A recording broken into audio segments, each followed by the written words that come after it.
Good morning all of you. आज आपण बघणार आहोत HNMRमध्ये स्प्लिटिंग कसं होतं. आणि स्प्लिटिंग हे कपलिंगनुसार होतं, पण इथं आपल्याला एक रूल वापरतो आपण N+1, म्हणजे ॲडजस्टंट कार्बनला किती हायड्रोजन्स आहेत त्याच्यामध्ये एक ॲड करा, त्याच्यानुसार त्याचं स्प्लिटिंग ऑब्झर्व होतं. हे आपण डिटेलमध्ये पुढच्या स्लाईडमध्ये पाहणारच आहोत. पण सध्या तुमच्या स्क्रीनवरती जे दिसते एक एक्झाम्पल, ती मी पहिल्यांदा तुमच्यासमोर एक्सप्लेन करतो आणि आपण पुढे जाऊया. ओके. आता मी पॉइंटर घेतो. ओके. आता तुम्ही जर इथे केअरफुली बघितला तर हे एक्झाम्पलचं स्ट्रक्चर बघा, किंवा ह्या मॉलिक्यूलचं स्ट्रक्चर बघा. ब्रोमीन, ज्याला आपण म्हणतो Br, bond CH2, bond CH, bond Br2. ह्याच्यामध्ये एकूण दोन डिफरंट टाईपचे कार्बन्स आहेत. काय म्हणते मी, दोन डिफरंट टाईपचे कार्बन्स आहेत. हा एक दोन डिफरंट टाईपचे हायड्रोजन्स आहेत. हा एक CH आणि हा दुसरा CH2. ओके. आता ह्या कार्बनला जे दोन हायड्रोजन्स आहेत, हे दोन हायड्रोजन्स इक्विव्हॅलेंट आहेत. हे दोन हायड्रोजन एकमेकावरती इक्विव्हॅलेंट आहेत, पण हे दोन हायड्रोजन या हायड्रोजनवरती नॉन इक्विव्हॅलेंट आहेत. होला आलं लक्षात. आणि आपल्या NMR मध्ये जेवढे नॉन इक्विव्हॅलेंट हायड्रोजन्स आहेत तेवढे आपल्याला सिग्नल मिळतात. इथं दोन नॉन इक्विव्हॅलेंट हायड्रोजन आहेत, त्यामुळे मला इथं दोन सिग्नल मिळालेले आहेत. बघा, इथं 0ला TMS चा पीक असतो. 1 2 3 4 5 6 7 8 PPM ची रेंज आहे एक्स ॲक्सिसवरती. आणि ह्याच्यावरती मला अगदी जवळपास 4.1 इथे एक पीक आलेलं आहे. आणि त्याच्यानंतर बरोबर 5.6 किंवा 5.7 इथे एक पीक आलेले आहेत. ओके. मग हे जे पीक आलेले आहेत ते पीक सुद्धा एकमेकामध्ये काय झालेले आहेत, स्प्लिट झालेले आहेत. काय झालेले आहेत ते स्प्लिट झालेले आहेत. मग हे स्प्लिट आपण हे जर हा पीक जो बघतोय आपण 4.1ला, हे जर आपण झूम केलो तर मला असं इथं डबलेट दिसतं. काय दिसतात मला इथे, डबलेट दिसतात. आणि 5.7ला जो पीक आलेला आहे ह्याचं जर मी इथं झूम केलं तर मला इथं दिसतात ट्रिपलेट. आणि मी ह्याच्या आधी सांगितलं होतं त्याची इंटेन्सिटीमध्ये पण फरक असतो. हा जो 4.1ला जो आलेला आहे त्याची इंटेन्सिटी डबल आहे, आणि त्याच्या अगदी निम्मी इंटेन्सिटी कोणाची आहे, ह्या ट्रिपलेटची. कारण ह्याच्या ट्रिपलेटमध्ये एकच हायड्रोजन आहे, आणि ह्या CH मध्ये एक हायड्रोजन आहे, म्हणून ह्याची इंटेन्सिटी निम्मी आहे. आणि ह्याच्या डबल ह्या CH2 मध्ये आहे, ह्या कार्बनला आहे, त्यामुळे ह्याची इंटेन्सिटी ही डबल झालेली आहे. ओके. आणि हे एकमेकामध्ये परत काय झालेले आहेत, स्प्लिट झालेले आहेत, ट्रिपलेट आणि डबलेट. आता इथं जर मी एक्झाम्पलनं दाखवलं गेलो तर हा CH2 आहे. ह्या CH2ला ॲडजस्टंट हा कार्बन आहे, आणि ह्या कार्बनला हायड्रोजन किती आहेत, एकच आहे. मग N+1 मध्ये N ची व्हॅल्यू जर मी 1 घातलो तर 1+1 मध्ये येतं 2. त्यामुळे ह्या CH2 साठी मला येतो डबलेट. हा जो पीक आलाय हा CH2 साठीचा पीक आहे, इथं आपण रिप्रेझेंट केलेला आहे. ओके. त्याच्यानंतर हा CH साठी बघूया काय येतं. हा CH जो आहे ह्याच्या ॲडजस्टंट हा कार्बन आहे, आणि ह्या कार्बनला दोन हायड्रोजन आहेत, म्हणजे यांची व्हॅल्यू किती झाली, 2. 2+1, N+1 मध्ये 2+1 म्हणजे काय झालं, 3. 3 म्हणून त्याचा पीक आलेला आहे ट्रिपलेट. आणि ट्रिपलेटची इंटेन्सिटी मी इथं सांगितलेली आहे मागच्या स्लाइडमध्ये. ओके. आता इथं परत विचार करायला गेलात तर इथं CH2 आहे आणि इथं CH आहे. इथं सुद्धा ब्रोमीन आहे, पण इथं दोन ब्रोमीन आहेत. इथं दोन ब्रोमीन असल्यामुळे हा इलेक्ट्रोनिगेटिव्ह ॲटम ह्या कार्बनला अटॅच असल्यामुळे हा जो प्रोटॉनची केमिकल शिफ्ट व्हॅल्यू आलेली आहे ती डिशिल्डिंगला आलेली आहे. डिशिल्डिंग म्हणजे काय, हे दोन्ही जवळपास ह्यातला एक ब्रोमीन काढून टाकून इथं जर हायड्रोजन टाकला तर CH2 होतं. पण इथं एक्स्ट्रा ब्रोमीन ॲटम असल्यामुळे तो मोर इलेक्ट्रोनिगेटिव्ह ब्रोमीन इलेक्ट्रोनिगेटिव्ह ॲटम आहे, तो कार्बनचा इलेक्ट्रॉन डेन्सिटी आपल्याकडे काढून घेतो. त्यामुळे हायड्रोजन काय बनतो, थोडासा डिशिल्डेड बनतो, आणि त्यामुळे त्याची केमिकल शिफ्ट व्हॅल्यू जास्त झालेली आहे. आणि जेव्हा एक ब्रोमीन होता तेव्हा त्याची पण डिशिल्ड झालेली आहे, पण ती थोडी कंपॅरिझन केला ह्या पीकवरती तर ती शिल्डिंग आलेली आहे अशा पद्धतीनं. आता आपल्या ह्या पॉईंटमध्ये आपल्याला बघायचं नेमकं काय आहे की स्प्लिटिंग कसं होतं, जी आपण सेम 3ला डिटेल बघणार आहोत. पण इथं आपण फक्त थोडंसं स्प्लिटिंग कशा पद्धतीनं होतं ते आपण त्याची मेकॅनिझम आपण पाहणार आहोत. ओके. ते स्प्लिटिंगसाठीचा जो रूल आहे त्याला आपण म्हणतो स्पिन स्प्लिटिंग N+1 रूल. कारण की त्याच्यामध्ये number of N is the number of hydrogen atom on adjacent carbon, त्याच्यावरती हा ठरतो. ओके. आता मी ते एक्झाम्पल थ्रू समजावून सांगतो. Even in simple molecule one find that each type of proton rarely gives a single resonance peak. For instance, 112 trichloroethane, there are two chemical distinct types of hydrogen. आता मागची जी slide होती ती bromine होती, इथं फरक आहे फक्त क्लोरीनचा. ब्रोमीन घ्या किंवा क्लोरीन घ्या, काही फरक पडत नाही आहे. On the basis of the information given thus for one would predict two resonance peak in the NMR spectrum. हे जे राऊंड दिसतात, गोल केलेले जे दिसतात, हे दोन डिफरंट टाईपचे प्रोटॉन्स आहेत. हा एक प्रोटॉन आहे आणि हा एक वेगळ्या प्रकारचा प्रोटॉन आहे. पण ह्या वेगळ्या प्रकारच्या प्रोटॉनमध्ये परत दोन हायड्रोजन्स आहेत. हे दोन हायड्रोजन एकमेकाचे कसे आहेत, इक्विव्हॅलेंट हायड्रोजन्स आहेत. पण हे दोन हायड्रोजन या हायड्रोजनची कसे आहेत, नॉन इक्विव्हॅलेंट आहेत. आणि त्याचमुळे ह्याचा जो काही इंटिग्रेशन कर्व येतो तो 2:1 येतो, कारण ह्याच्यामध्ये दोन म्हणजे ह्याची इंटेन्सिटी डबल येते, ह्या प्रोटॉनच्या इंटेन्सिटीच्या डबल येते, किंवा ह्या प्रोटॉनची इंटेन्सिटी ह्या प्रोटॉनच्या इंटेन्सिटीपेक्षा अर्धी येते, हे आपण असं म्हणू शकतो. ठीक आहे. आता आपण जाऊया स्प्लिटिंगकडे. In reality at high resolution NMR spectrum of the compound has 5 peaks. A group of 3 peaks called triplet at 5.77 ppm and group of 2 peaks called doublet at 3.95 ppm.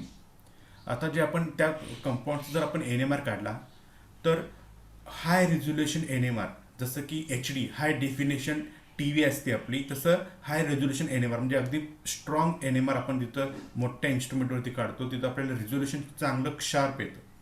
Okay, तर त्या हाय रिझोल्युशन NMR मध्ये जर बघितलात तर आपल्याला दोन पीक observe होतात. त्यातलं जे काही 3 पीक सारखं स्प्लिट झालेला असतो त्याला आपण म्हणतो ट्रिपलेट, आणि जे 2 पीकमध्ये जे स्प्लिट झालेलं आहे त्याला आपण म्हणतो डबलेट. त्याची केमिकल स्ट्रक्चर सुद्धा मी तिथं मेन्शन केलेली आहे. परत त्या ट्रिपलेटची रिलेटिव्ह इंटेन्सिटी जर तुम्ही बघितलात तर जो ट्रिपलेट आहे यस, आणि जो डबलेट आहे, ट्रिपलेट आहे त्याची इंटेन्सिटी पेक्षा डबलेटची इंटेन्सिटी ही हायर आहे. ओके, मग हे जे ट्रिपलेट किंवा डबलेट झाले तर हे जे फेनॉमिनन आहे त्या फेनॉमिननला आपण म्हणतो स्पिन स्प्लिटिंग. हे जे ट्रिपलेट किंवा डबलेटची झालेली जी काही प्रोसिजर आहे किंवा जी फेनॉमिनन आहे त्याला आपण काय म्हणतो, स्पिन स्प्लिटिंग. आणि हे स्पिन स्प्लिटिंगला आपण N+1 रूल सुद्धा म्हणू शकतो, कारण की हे जे स्प्लिटिंग होतं ते N+1 ह्या रूलनुसार होतं. ओके, आता मी पुढच्या स्लाइडमध्ये दाखवतो. इथं आपण जर बघितलं, examine the case at hand 112 trichloroethane utilizing the N+1 rule. आता आपण वन बाय वन आपण स्टडी करूया. Okay, first one, the methine hydrogen is situated next to a carbon bearing 2 methylene proton. According to the rule, it is 2 equivalent neighboring and it's split into N+1 rule, that is 3 peaks at the triplet, and the methylene proton are situated next to carbon bearing only 1 methyl hydrogen. According to the rule, the protons have one neighboring N+1, that's neighbor N is equal to 1, and are split into N+1, that is 2 peaks we called as doublet. आता इथं तुम्ही बघू शकताय, हे मागाचंच example आहे. याचं नाव आहे इथून नंबरिंग येतं 112 ट्रायक्लोरोइथेन, हे त्याचं नाव झालं. ओके, ह्याच्यामध्ये हा जो HA जर आपण बघितलं, पीक बघायला गेलो तर बघा, ह्या HA नेबरिंग हायड्रोजन्स किती आहेत, म्हणजे हा कार्बनला हा अटॅच आहे हायड्रोजन, ह्या कार्बनला अटॅच हा कार्बन आहे. ओके, आता ह्या कार्बनला अटॅच असणारे हायड्रोजन म्हणजे त्याच्या शेजारचे हायड्रोजन कन्सिडर करायचे. काय म्हणायचं त्याला आपण, शेजारचे हायड्रोजन. मग आता इथं जर तुम्ही विचार केलात तर ह्या हायड्रोजनला शेजारचे हायड्रोजन हा HB आणि HC हे दोन शेजारचे हायड्रोजन्स आहेत. ओके, आणि HB आणि HC ह्याची व्हॅल्यू किती झाली, 2 हायड्रोजन आहेत म्हणून यांची व्हॅल्यू झाली 2. मग N+1 मध्ये Nची व्हॅल्यू टाका 2, तर 2 + 1 म्हणजे काय मिळेल, 3. 3 जेव्हा पीक येतो त्याला आपण काय म्हणतो, ट्रिपलेट म्हणतो. त्यामुळे ह्या CH साठी मला ट्रिपलेट मिळतो. ठीक आहे. सिमिलरली दुसऱ्या एक्झाम्पलमध्ये बघूया. इथे आता हा मिथाईन म्हणायचा याला आणि ह्याला मिथायलिन म्हणायचं. ओके, आता आपण ह्या मिथायलिनसाठी काय येतं बघूया. आता ह्या मिथायलिनसाठी HB आणि HC हे दोन्ही इक्विव्हॅलेंट प्रोटॉन्स आहेत आणि इक्विव्हॅलेंट प्रोटॉनसाठी वेगळा पीक येत नाही. ओके, राहायला शिल्लक काय, ह्या हायड्रोजनला जर पीक यायचं असेल तर नॉन इक्विव्हॅलेंट हायड्रोजन लागतो. आणि हा कार्बन आहे, ह्या कार्बनला हा HA म्हणजे शेजारचा नेबरिंग हायड्रोजन आहे आणि नेबरिंगला एकच हायड्रोजन आहे. त्यामुळे Nची व्हॅल्यू किती झाली, 1. आणि N+1 मध्ये Nची व्हॅल्यू जर 1 टाकला तर येतं उत्तर 2 आणि 2 येतं म्हणजेच काय येतं ह्या CH2 साठी मला मिळतो डबलेट. ह्या CH2 साठी मला काय मिळतो डबलेट. अशा पद्धतीनं आपल्याला डबलेट किंवा ट्रिपलेट ऑब्झर्व होतो. सिमिलरली आपण आणखी एक एक्झाम्पल बघूया. ह्याचं नाव आहे इथाइल आयोडाईड. ह्याचं नाव काय आहे इथाइल आयोडाईड. आता इथाइल आयोडाईडमध्ये बघा नेमकं काय येतं. सध्या आपण हा मिथायलिन आहे आणि हा मिथिल आहे. ओके, हा मिथिल कार्बन आहे आणि हा मिथायलिन कार्बन आहे. ओके, आता सगळ्यात पहिल्यांदा ज्याला गोल केलंय हा मिथायलिन, त्याच्यासाठी काय पीक येतो ते आपण बघूया. ओके, तर बघा हा कार्बन, ह्या कार्बनच्या शेजारचा कार्बन म्हणजे हा कार्बन झाला. ह्या कार्बनला किती हायड्रोजन आहेत मोजा. सगळ्यात पहिला हा ॲरोन दाखवलाय, हा पहिला, हा दुसरा आणि हा तिसरा. एकूण हायड्रोजन्स किती आहेत. 3 हायड्रोजन्स आहेत शेजारी, ज्याला आपण म्हणतो नेबर्स. मग एनची व्हॅल्यू किती झाली 3. 3 + 1 म्हणजे काय झालं 4. म्हणजे इथं मला मिळतो क्वार्टेट. इथं मला काय मिळतो क्वार्टेट. जेव्हा 1 येईल तेव्हा सिंगलेट, जेव्हा उत्तर 2 येईल तेव्हा डबलेट, जेव्हा उत्तर 3 येईल तेव्हा ट्रिपलेट, जेव्हा उत्तर 4 येईल तेव्हा क्वार्टेट, जेव्हा उत्तर 5 येईल तेव्हा क्विंटेट, जेव्हा उत्तर 6 येईल तेव्हा सेक्स्टेट, जेव्हा उत्तर 7 येईल तेव्हा हेप्टेट. पण सेक्टेट हेप्टेट ह्याला आपण म्हणतो मल्टिप्लेट. आलं लक्षात इथपर्यंत. आता आपण जाऊया मिथाइलसाठी. म्हणजे ह्या गोल ज्याला केले ना, तर ह्या कार्बनमध्ये बघा शेजारचा कार्बन, हा शेजारच्या कार्बनला हायड्रोजन्स किती आहेत 2. इथे एक आहे, इथे एक आहे. हे 2 हायड्रोजन्स म्हणजे यांची व्हॅल्यू झाली 2. 2 + 1 उत्तर आलं 3. त्यामुळे मला मिळणार काय ट्रिपलेट. अशा पद्धतीनं ह्या मिथाइलसाठी मला मिळणार ट्रिपलेट, पण ह्या मिथाइलिनसाठी मला मिळतो काय क्वार्टेट. अशा पद्धतीनं आपण इथं प्रॉब्लेम सॉल्व्ह करायचे असतात पुढं. ठीक आहे. आता ह्याच्या पलीकडे अजून एक मी उदाहरण देतो. तर ह्या उदाहरणात आपण बघू शकता. उदाहरण आहे 2 नायट्रोप्रोपेन. 2 नायट्रोप्रोपेनमध्ये थोडंसं तुम्ही कन्फ्यूज होऊ शकाल.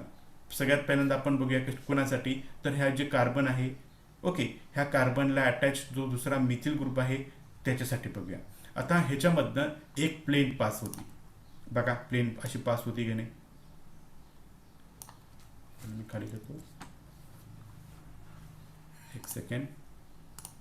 ह्याच्यातनं अगदी सेंटरमधनं ह्या कार्बनमधनं प्लेन पास होती. मग प्लेन पास झाल्यानंतर तुम्ही केअरफुली बघा, वरचा भाग आणि खालचा भाग सेम आहे की नाही आहे. तर ह्याच्यातनं प्लेन पास झाल्यामुळे ह्याच्यामध्ये मला 2 सिग्नल मिळतील. ओके, कुणाकुणासाठी 2 सिग्नल मिळतील त्याला मी मार्क करतो. एक ह्या हायड्रोजनसाठी मला एक सिग्नल मिळेल आणि दुसरा ह्या मिथिलसाठी मिळेल. वरचा मिथिल आणि खालचा मिथिल सेम आहे, त्यामुळे मला इथं 2च पीक मिळतात. ओके, आता राहिला प्रश्न कोणाचा स्प्लिटिंग पॅटर्न काय येतो. ओके, आता हा CH3 साठीचा स्प्लिटिंग पॅटर्न काय येतो हे आपण ऑब्झर्व करूया. तर बघा ह्या CH3ला नेबरिंग कार्बन कुठला आहे, शेजारचा कार्बन हा आहे. ओके, ह्या शेजारच्या कार्बनला किती हायड्रोजन अटॅच आहे 1. मग मला सांगा N+1 ह्या रूलनुसार मला इथं काय मिळेल 1 हायड्रोजन म्हणजे 1 + 1 2. त्यामुळे मला ह्या मिथिलसाठी मिळेल डबलेट. मला ह्या मिथिलसाठी काय मिळेल मला डबलेट मिळेल. ओके, आता राहिला प्रश्न कोणाचा.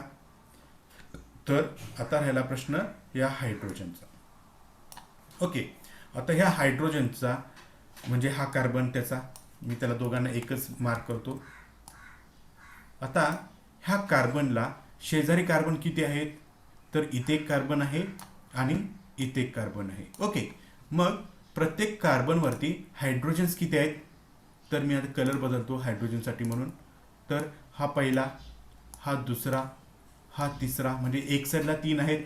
शेवटी हा सुद्धा कार्बन जो आहे हा सुद्धा शेजारचाच कार्बन आहे. त्यामुळे इथे एक हायड्रोजन झाला, इथे एक हायड्रोजन झाला आणि इथे एक हायड्रोजन झाला. म्हणजे एकूण इथं हायड्रोजन्स झाले किती, शेजारचे हायड्रोजन्स झाले किती 6. मग एनची व्हॅल्यू इथं आपण टाकली 6. तर 6 + 1 उत्तर काय येतं 7. त्यामुळे मला इथं जो पीक येतो त्याला आपण म्हणतो काय सेप्टेट.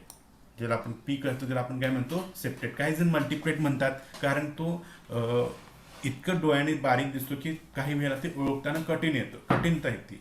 पण थेरॉटिकली आपण म्हणू शकतो हे सेप्टेट यायला पाहिजे आणि तो सेप्टेट असतो. ओके, इथं महत्त्वाचा रोल आहे की इथं जर तुम्ही बघितला तर ह्याच्यामध्ये एकूण 6 हायड्रोजन्स आहेत.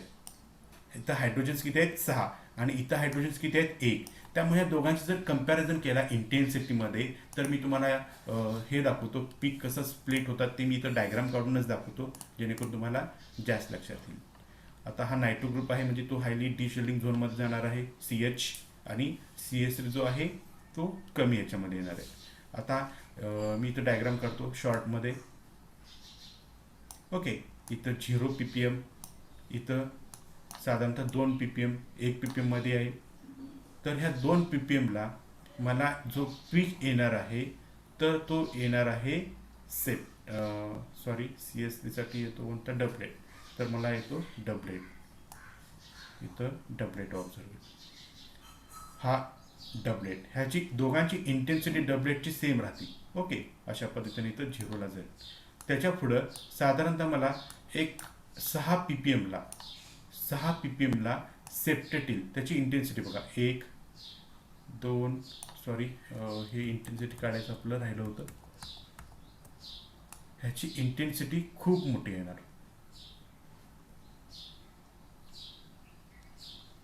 ओके, आणि हा जो सेप्टेट असणार आहे 1 2, ह्याची इंटेन्सिटी 3 4, सेप्टेट ना, त्यामुळे 1 2 3 4 5 6 7, अशा पद्धतीनं त्याची इंटेन्सिटी आहे. ओके, आता इथं जो त्याचा इंटिग्रेशन कर्व असणार आहे, मी कलर बदलतो, हा जो इंटिग्रेशन कर्व येतो आणि ह्याच्या इंटिग्रेशन कर्व अशा पद्धतीनं, तर तो हा जो रेड आहे हा 1 असेल तर ह्या जो रेड आहे ह्याची इंटेन्सिटी असणार आहे 6 time more greater, 6 times bigger असणार आहे, 6 टाइम हायर असणार आहे. बिकॉज ह्या सेप्टेटसाठी 1 हायड्रोजन आहे, पण ह्या डबलेटसाठी 6 हायड्रोजन्स आहेत, असे 6 हायड्रोजन्स आहेत. त्यामुळे त्याची इंटेन्सिटी ही हायर असते. ओके, हे तुम्हाला समजलं असेल. आता पुढे जातो. आता आपण इथं 1 बाय 1 काय स्प्लिट होतं, काय येतं, हे आपल्याला मी एक्झाम्पल म्हणून तुम्हाला मी सांगणार आहे. त्याचं उत्तर तुम्ही सुद्धा गेस करायचं आहे. ओके, आता इथं बघा, एक हायड्रोजन आहे, हा हायड्रोजन, ह्याच्यासाठी मला काय पीक येतो हे तुम्ही सांगायचं आहे. ठीक आहे, केअरफुली बघा. ह्याच्या ॲडजसंट कार्बन हा आहे आणि ह्या कार्बनला अटॅच हायड्रोजन फक्त एकच आहे. मग N+1 रूलनुसार मला मिळतो काय? डबलेट. मला काय मिळतो? डबलेट. ओके, आता दुसरा हायड्रोजन, ह्याच्यासाठी मला काय येतो, तर ह्याच्या ॲडजसंट कार्बन हा आहे. ओके, आणि त्याला अटॅच हायड्रोजन 1 आहे, त्यामुळे मला इथं काय मिळालेलं आहे? डबलेट मिळालेलं आहे. समजलं? आता आपण अशाच पद्धतीनं एक्झाम्पल्स काही सॉल्व्ह करायचे. आता इथं जर तुम्ही केअरफुली नोट डाऊन केलात, मी आता स्पॉटलाईट घेतो, तर हा 1 हायड्रोजन आहे CH. तर ह्या CH साठी मला काय मिळतो, तर इथं ॲडजसंट 2 हायड्रोजन आहेत, म्हणून 2+1, त्यामुळे मला मिळतो काय? ट्रिपलेट. अशा पद्धतीनं. ओके, आणि इथं CH2 साठी ॲडजसंट कार्बनला एकच हायड्रोजन आहे, त्यामुळे मला मिळतो काय? डबलेट मिळतो. ओके, आता तिसरं एक्झाम्पल. हे एक स्ट्रक्चर बघा, क्लोरीन CH2CH2Br. ह्या CH2 ला अटॅच नेबरिंग हायड्रोजन 2 आहेत, त्यामुळे मला मिळतो काय? ह्याच्यासाठी ट्रिपलेट. आणि ह्या CH2 साठी सुद्धा नेबरिंग हायड्रोजन 2 आहेत, त्यामुळे मला मिळतो काय? ट्रिपलेट. अशा पद्धतीनं. आता इथं एक्झाम्पल बघितलात तर ह्या कार्बनला 1 हायड्रोजन आहे, त्यामुळे ह्या हायड्रोजनला दुसरा आहे किती? 3 हायड्रोजन. मग 3+1 म्हणजे काय झालं? क्वार्टेट. त्यामुळे ह्या 1 हायड्रोजनसाठी मला मिळतो काय? क्वार्टेट. सिमिलरली ह्या 3 हायड्रोजनसाठी ॲडजसंट कार्बनला हायड्रोजन एकच आहे, त्यामुळे 1+N+1 रूलमध्ये 1 घातलं तर 2 येतं उत्तर, त्यामुळे मला डबलेट मिळालेलं आहे. ओके, पुढचा एक्झाम्पल आहे इथाइल क्लोराईड CH2CH3Cl. ओके, आता CH2 साठी ॲडजसंट कार्बनला हायड्रोजन किती आहे? 3. 3+1 म्हणजे क्वार्टेट. मला इथं क्वार्टेट मिळालेलं आहे. त्याच्यानंतर इथं CH3 आहे, ह्याच्या ॲडजसंट कार्बनला आहे 2. 2 मध्ये 1 घातलं 3, त्यामुळे मला ह्या CH3 साठी मला काय मिळालेलं आहे? ट्रिपलेट मिळालेलं आहे. ओके, आणखी एक एक्झाम्पल मगाच सारखंच. हा हायड्रोजन, एक हायड्रोजनसाठी ॲडजस्टंट हायड्रोजन्स किती आहेत? 6.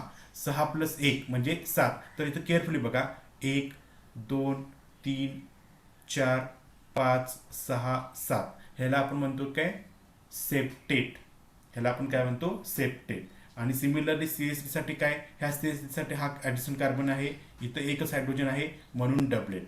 किंवा ह्या CH3 साठी सुद्धा सेम आहे म्हणून मला एकच पीक मिळतो, डबलेट, 6 हायड्रोजन. ओके, अशा पद्धतीनं स्प्लिटिंग होतं. आता मी इथं तुम्हाला स्प्लिटिंगची मेकॅनिझम दाखवतो. मी उदाहरण घेतलेलं आहे इथाइल ब्रोमाइड. ओके, इथाइल ब्रोमाइडमध्ये स्प्लिटिंग कशा पद्धतीनं होतं ह्याचं आपण इथं मेकॅनिझम बघणार आहोत. तर मी डायरेक्ट ही डायग्राम दाखवतो, त्याचं एक्सप्लेनेशन 1 बाय 1 आहे, ते तुम्ही ओळखू शकता. सगळ्यात पहिल्यांदा तुम्हाला माहिती पाहिजे की येस एक्झॅक्टली सॉरी एक मिनिट, स्पॉटलाइट घेतो मी. ओके, CH3 CH2Br हे स्ट्रक्चर आहे. ओके, आता तुम्हाला माहिती आहे ह्या CH2 साठी काय येतं? क्वार्टेट येतं. आणि ह्या CH3 साठी काय येतं? ट्रिपलेट येतं. मग क्वार्टेट कधी येतं, ट्रिपलेट कधी येतं, किंवा क्वार्टेटच काय येतो, ट्रिपलेटच काय येतो, ह्याची मेकॅनिझम आपण ह्या डायग्रामवरनं समजून घेऊया. आता CH3 CH2Br जेव्हा मी एखाद्या मॅग्नेटिक फील्डच्या कॉन्टॅक्टमध्ये ठेवीन, त्याला आपण म्हणतो काय?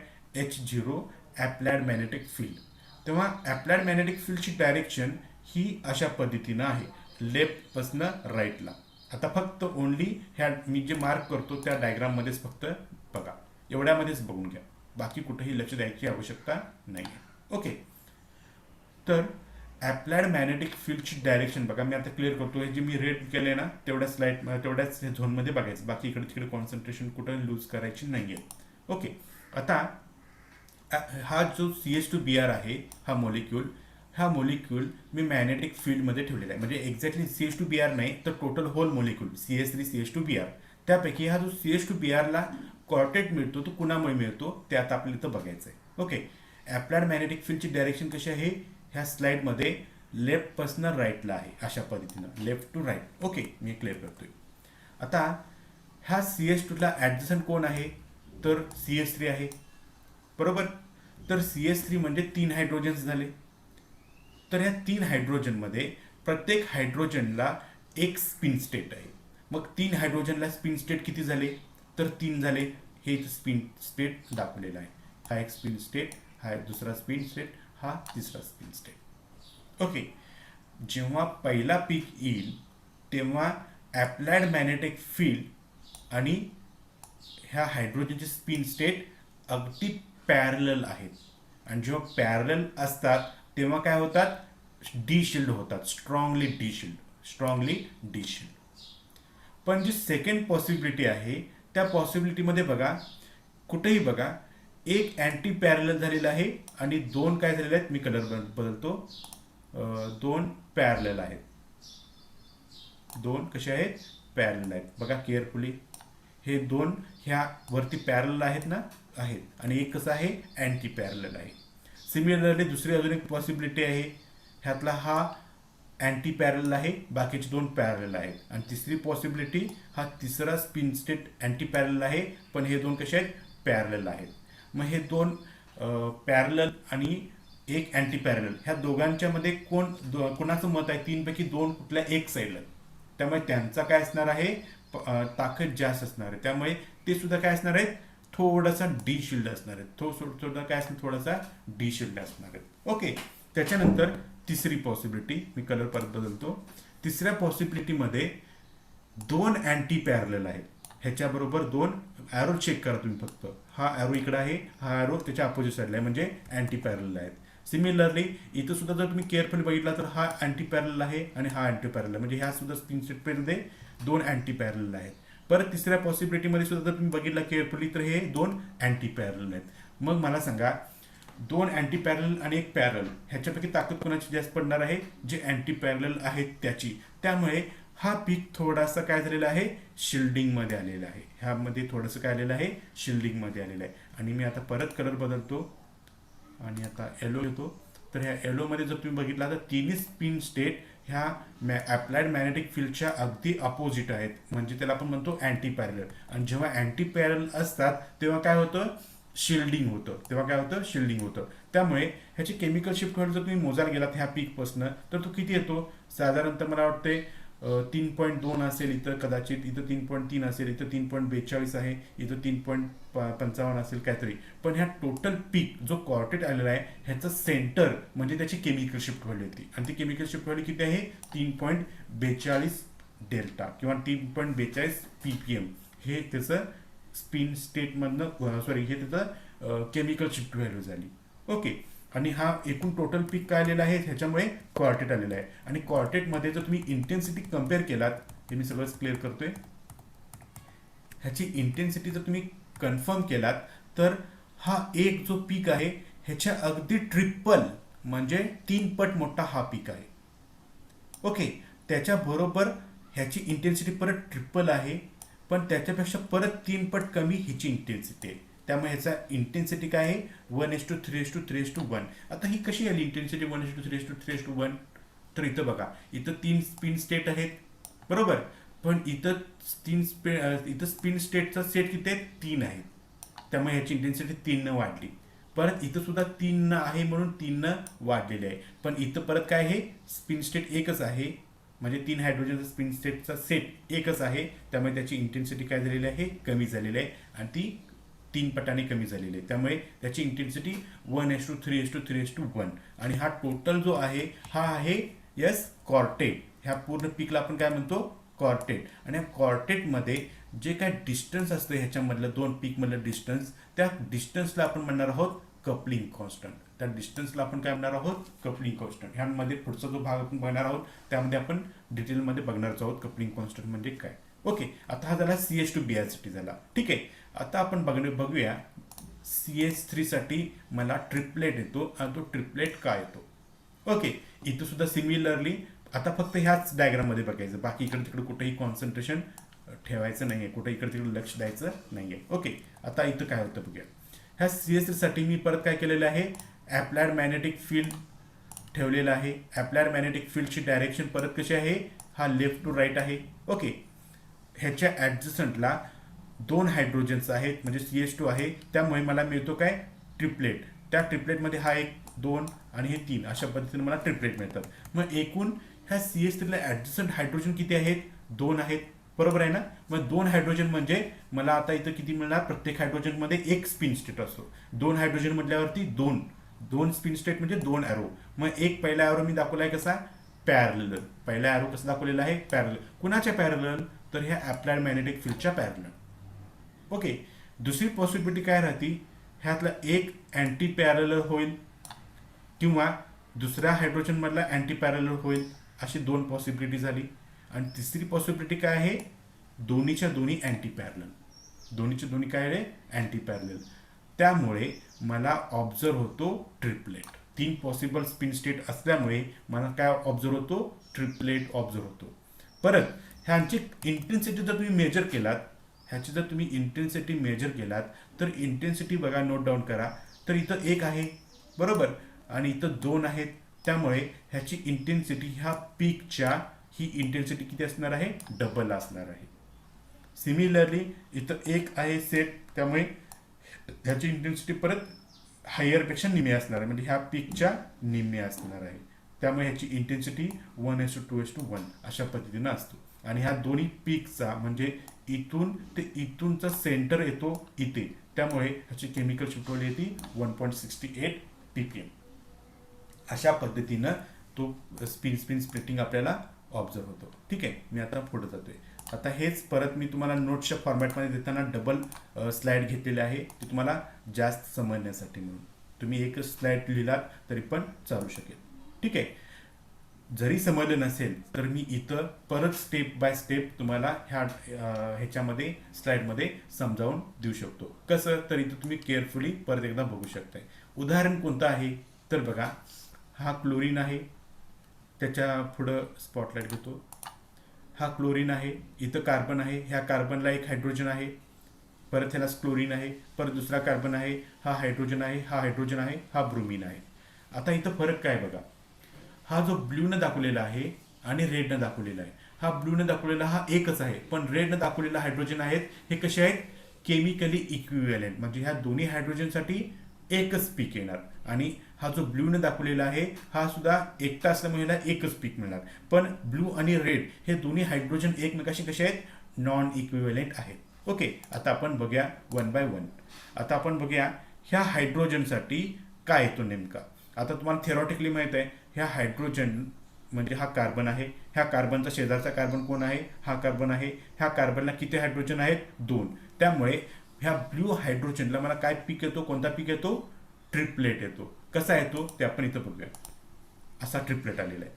आता हा ट्रिपलेट काय आला, तर ह्या हायड्रोजनची एक स्पिन स्टेट आणि ह्या हायड्रोजनची स्पिन स्टेट असे 2 स्पिन स्टेट आहेत.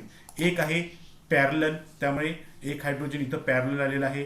त्याच्यानंतर एक मधला अँटी पॅरलल, किंवा म्हणजे हा हायड्रोजन अँटी पॅरलल गेलेला आहे, किंवा ह्या हायड्रोजनचा स्पिन स्टेट अँटी पॅरलल झालेला आहे. आणि तिसरा काय आहे, कम्प्लिटली अँटी पॅरलल. कोणाचे अँटी पॅरलल आहे, हा जो ग्रीन एरो दिसतो हा अप्लाइड मॅग्नेटिक फील्ड आहे. ह्या अप्लाइड मॅग्नेटिक फील्डला पहिले 2 हायड्रोजन्स आहेत त्याचे स्पिन स्टेट पॅरलल आहेत. दुसरे पॉसिबिलिटीमध्ये दोन्हीपैकी कोणता तरी एक अँटी पॅरलल आहे. आणि तिसरी पॉसिबिलिटी आहे दोन्हीच्या दोन्ही हायड्रोजनचे स्पिन स्टेट अँटी पॅरलल आहेत. जे अँटी पॅरलल असतात तिथं शिल्डिंग होतं, म्हणजे त्याची केमिकल शिफ्ट कमी येते. आणि जिथं पॅरलल असतं त्याची केमिकल शिफ्ट काय येते, डी शिल्डिंग येते. त्यामुळे मला इथं मिळालं काय, ट्रिपलेट अशा पद्धतीनं. सिमिलरली आता रेडसाठी बघूया. रेडला ॲडजसंट कार्बनला हायड्रोजन किती आहे, 1. त्यामुळे ब्लूनं मी दाखवलेलं आहे 1 आहे म्हणून. तर 1 असेल तर N+1 मला काय मिळतो, डबलेट मिळतो. मग आता डबलेट मिळाला तर आता याची स्पिन स्टेट बघूया. एकच हायड्रोजन आहे म्हणजे एकच स्पिन स्टेट मिळणार आहे. एक हायड्रोजन म्हणून एकच स्पिन स्टेट, तो असेल पॅरलल. आणि दुसरा असेल अँटी पॅरलल. जो अँटी पॅरलल असणार आहे तो असणार आहे शिल्डिंग, आणि जो पॅरल असणार आहे तो असणार आहे डी शिल्डिंग. त्यामुळे मला इथे डबलेट मिळालेला आहे आणि त्याची केमिकल शिफ्ट असणार आहे. ह्याची जर तुम्ही इंटेन्सिटी कंपॅरिझन करायला गेलात यस, तर ह्याची इंटेन्सिटी असणार आहे 1:2:1 आणि ह्याची इंटेन्सिटी कशी असती 1:1. कारण की ह्याच्यामध्ये बघा हे 2च आहेत, त्यामुळे ह्याची इंटेन्सिटी डबलेटची 1:1 असते. पण ट्रिपलेटच्या बाबतीत ह्याची इंटेन्सिटी 1:2:1 अशा पद्धतीनं आहे. हे पीक जर तुम्ही स्केल घेऊन बघितलात तर हे अगदी डबल आहेत. ह्याच्या हा पीक डबल आहे, ह्या पीकच्या हा पीक डबल आहे, किंवा ह्या पीकच्या हे 2 पीक निम्मे आहेत किंवा अर्धे आहेत. तुम्ही अशा पद्धतीनं लक्षात ठेवू शकता. ओके, हे त्याचे स्पिन स्टेट झाले +1 0 -1 किंवा +1/2 -1/2.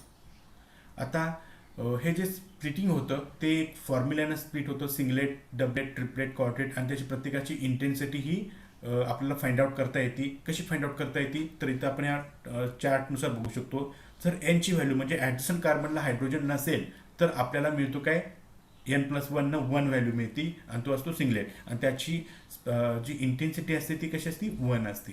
जर ॲडजसंट कार्बनला एक हायड्रोजन असेल तर आपल्याला N+1 मध्ये एक व्हॅल्यू सबस्टिट्यूट केला तर मिळतो 2 आणि तो मिळतो डबलेट. आणि डबलेटची इंटेन्सिटी कशी असते, 1:1 असते.